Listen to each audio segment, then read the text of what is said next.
geguritan kanthi tema saiki sampun kelas rolas.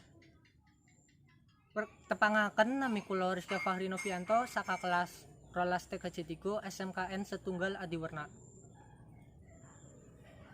Boten krasa saiki sampun kelas rolas. Awale ing kelas doso iku abot nglakonine. Senajan kudu tetep semangat lan usaha. Amargi pengen sukses lan dadi wong ingkang mulya.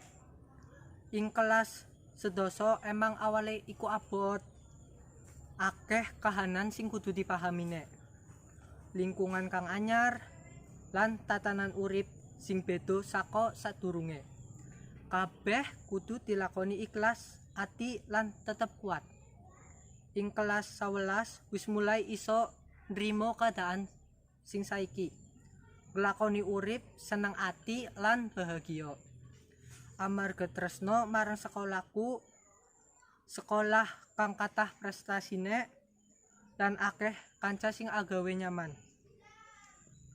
Lan saiki sampun kelas rolas. Sisa wektu sing kudu dimanfaatke kanggo mepeki ilmu sing kang kurang. Sadurunge lulus pengin ati maringi prestasi marang sekolahku. Kanggo tanda terima kasih mergo sampun nampa kula dadi manungsa sing luwih apik. Cekap semanten saka kula. Wassalamualaikum warahmatullahi wabarakatuh.